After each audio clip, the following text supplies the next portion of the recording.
En este video vamos a hablar de cómo pasar de una clasificación a una filogenia y viceversa. Se ha comentado que a partir de Darwin, las clasificaciones tienen que ser congruentes y reflejar la filogenia de los organismos, de los taxones. Entonces tendría que poder recuperarse la filogenia a partir de la clasificación o generar una clasificación a partir de la filogenia. Eso es lo que vamos a ver en este video. Las técnicas para convertir un cladograma en una clasificación u obtener el cladograma a partir de una clasificación.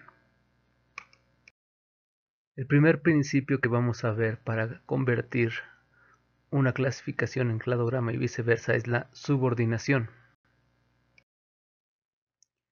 La clasificación de la izquierda es congruente con el cladograma de la derecha. Primero tenemos una familia que le pusimos el nombre de Dide, que engloba a 5 géneros. Es el grupo más grande que tiene esta clasificación y este cladograma. La familia se divide en dos subfamilias, una con un solo género y otra con más grupos. Este nodo basal se ve reflejado en la clasificación como la primer división en dos subfamilias. Dentro de la subfamilia Dine tenemos otra división que son la tribu Bini y la tribu Dini. La tribu Bini solo tiene el género B y la tribu Dini tiene otros grupos.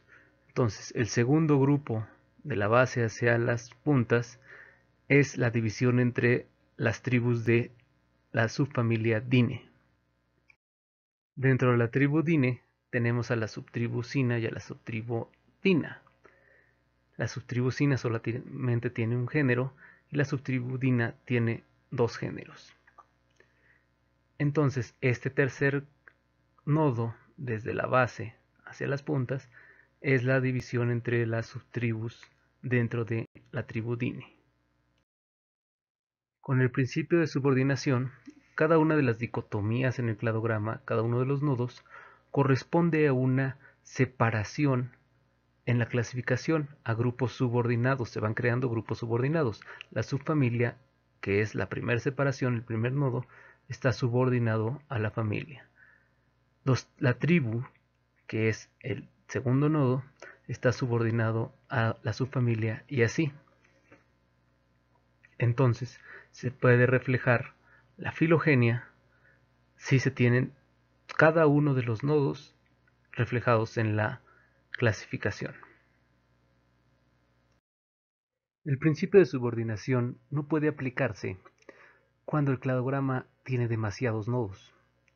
Supongamos que el cladograma aquí de la figura es un orden. Entonces, cada uno de los nodos tendría que ser una categoría subordinada. Todo es un orden, el primer nodo sería el suborden 1 y el suborden 2.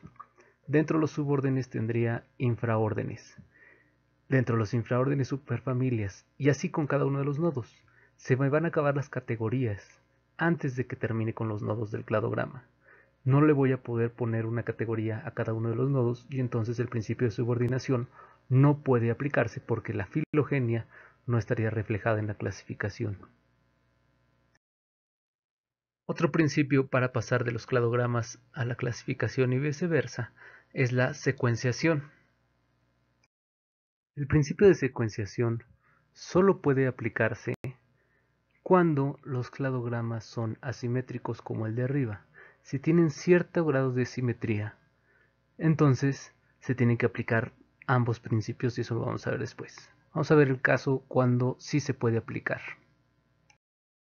Si se tiene un cladograma asimétrico, se puede aplicar el principio de secuenciación.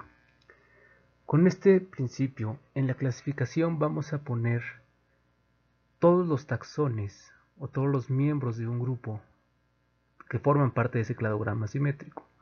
Y se entiende que el primer grupo que aparezca, en este caso el género A, es el grupo hermano del resto de los taxones que están abajo.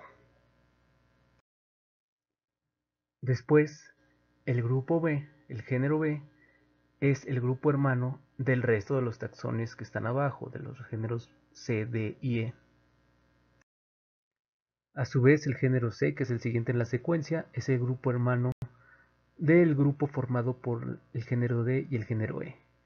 Por último, los últimos dos géneros que están en la clasificación son grupos hermanos uno del otro. Y así podemos representar en la clasificación el cladograma si tenemos un cladograma asimétrico, así como formando una escalera, por así decirlo. Y la secuencia de aparición en la clasificación nos dice las relaciones en el cladograma.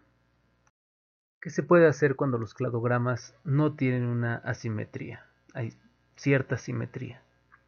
Entonces se usan ambos principios, tanto subordinación como secuenciación al mismo tiempo.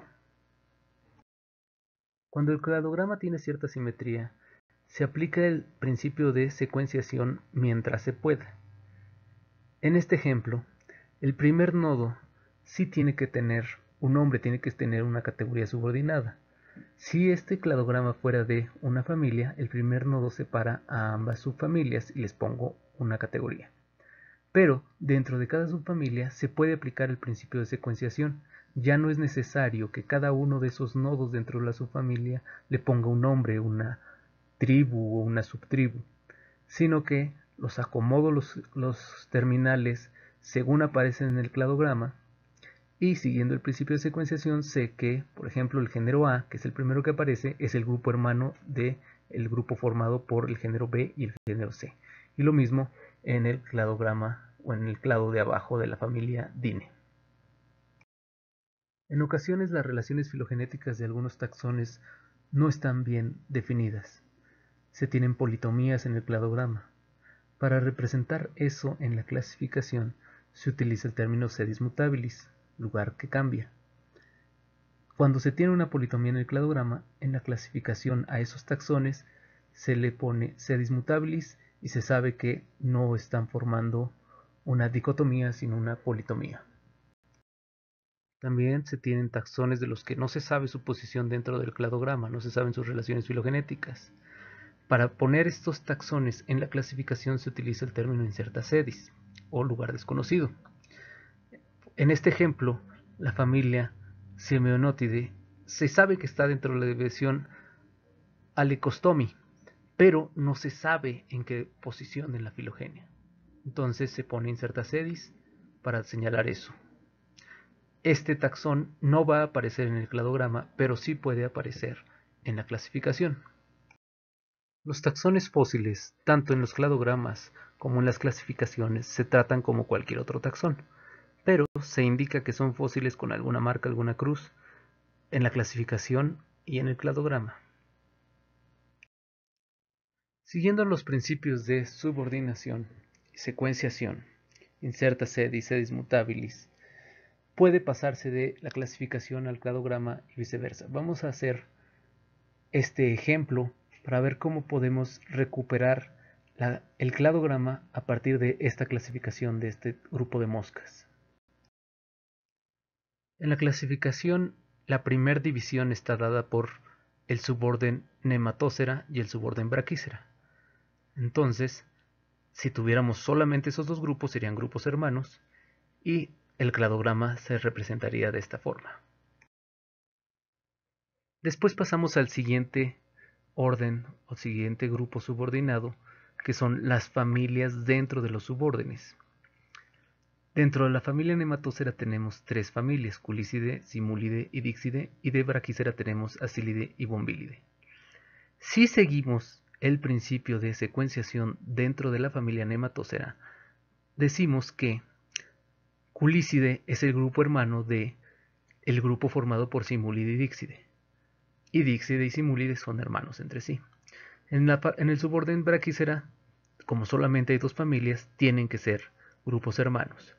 Entonces, al nivel de familia, este sería el cladograma de estas moscas. Continuamos con el siguiente nivel, los géneros dentro de cada familia.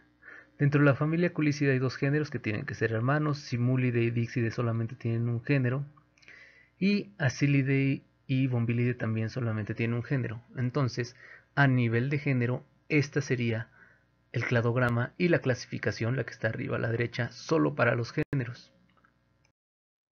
El siguiente nivel serían las especies dentro de los géneros. Dentro del género Culex tenemos 3 especies y de nuevo aplicamos el principio de secuenciación y tenemos que Culex salinarius sería el grupo hermano de el grupo formado por Culex tarsales y Culex terrigens. Hay de estos géneros que son hermanos. Simulium tiene no géneros sino subgéneros. Ahí todavía falta otro orden más abajo, otro nivel más abajo. Entonces en este nivel nos quedamos a subgénero.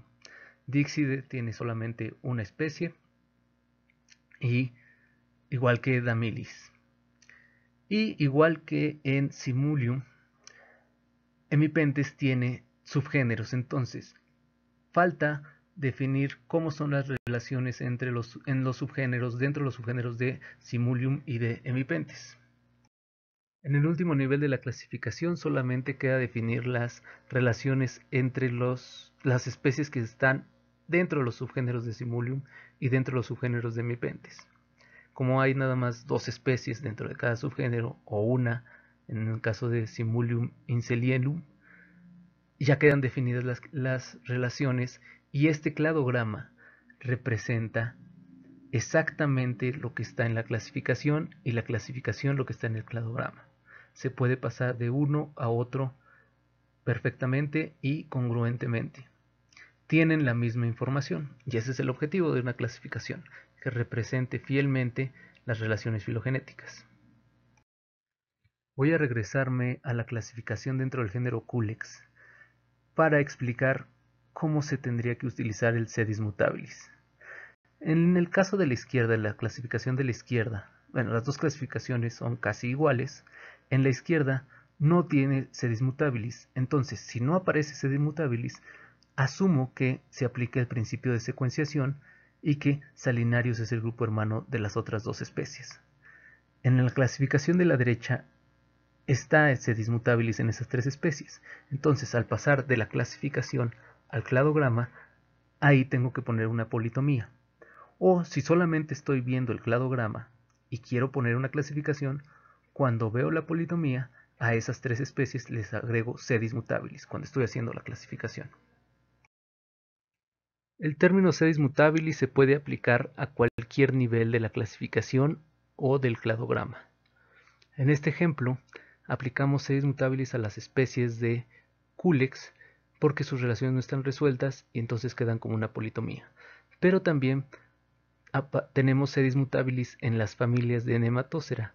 Entonces, si estamos viendo el cladograma con una politomía a ese nivel, en la clasificación ponemos sedis mutabilis en la familia.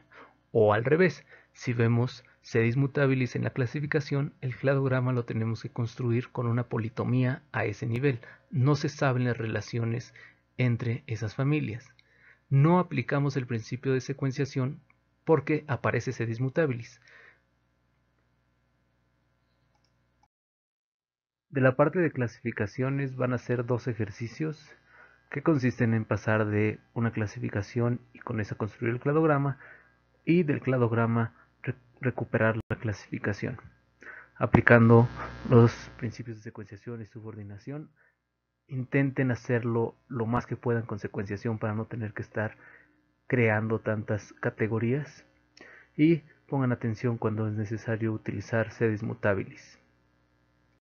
Y también hay un cuestionario que es individual. Este es más sobre la presentación que tuvimos de escuela evolutiva que sobre clasificaciones. Con esto concluimos esta parte de clasificaciones y filogenia, donde vimos cómo obtener la filogenia a partir de la clasificación o obtener la clasificación a partir de la filogenia.